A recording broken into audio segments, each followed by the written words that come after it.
very sophisticated ancient technology. Because here, if you look really carefully, you see these vertical lines going down along the stone.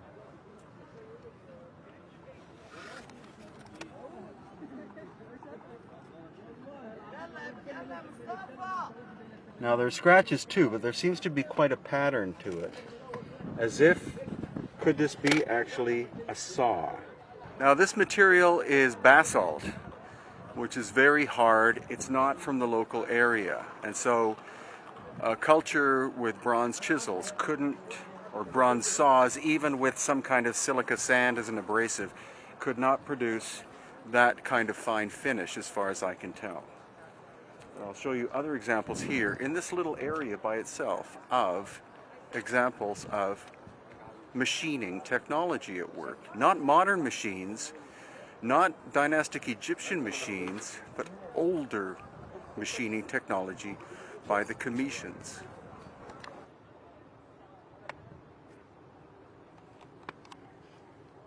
Now that, for example, you can see that's the end of where there was a saw cut of some kind, and this piece broke off. The diameter of that saw blade seems to be about 1/8 of an inch, and it's not a straight cut. We'll show that in other videos. What it is, it's a curved cut. So that could be evidence of a giant circular saw. And here, these are the cuts themselves.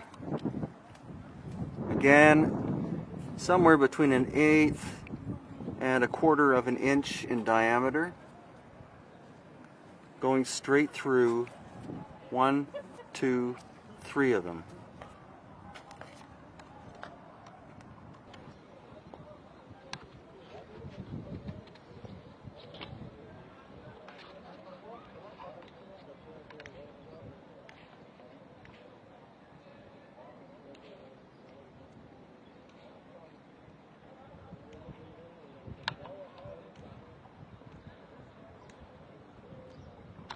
Through the unfinished pieces special.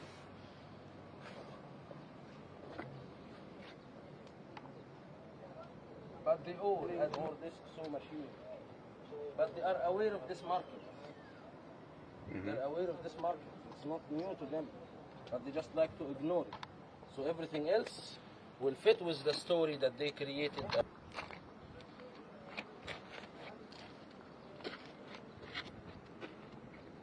You see, the sewer system was made to get rid.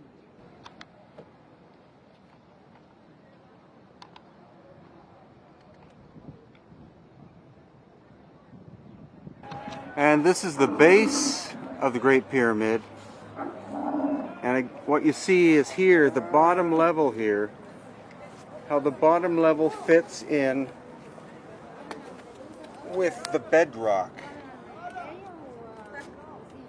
It's a mortar-free construction.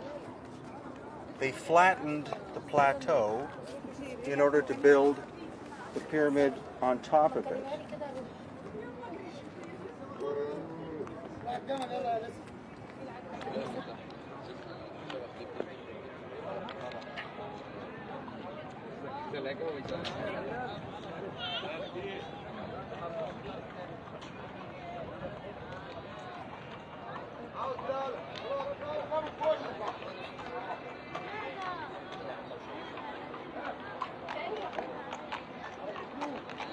So again, here's the original external casing stone of the Great Pyramid.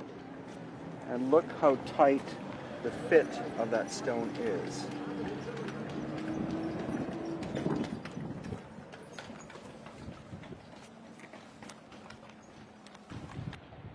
And another puzzling thing, as Yusuf Awiyan, who's there, pointed out, is the amount of erosion of some of this stone, which was, you know, what the main pyramid is made out of, this limestone.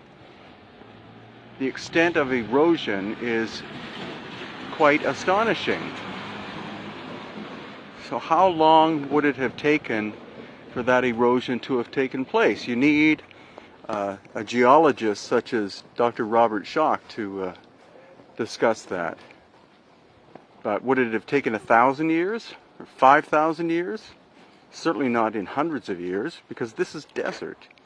It's unlikely that it was sand being blown by the wind to erode it to this extent.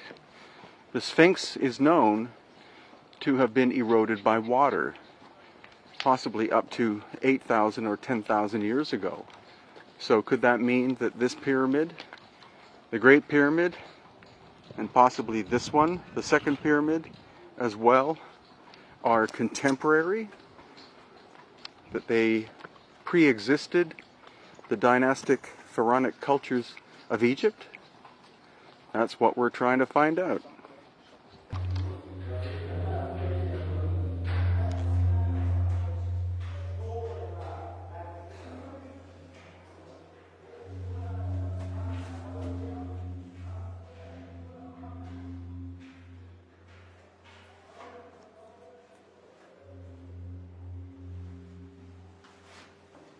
The most powerful resonance. Mm-hmm.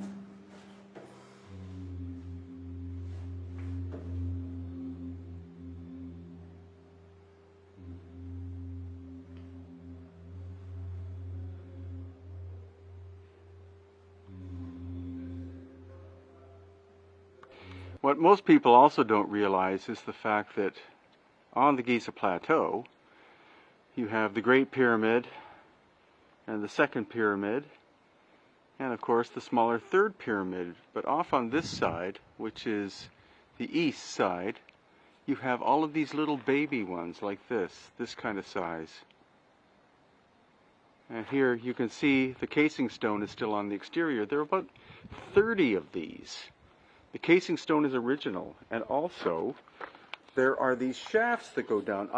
I can see the bottom. It's at least 30 or 40 feet, filled with sand, and then there's a chamber going off to the left.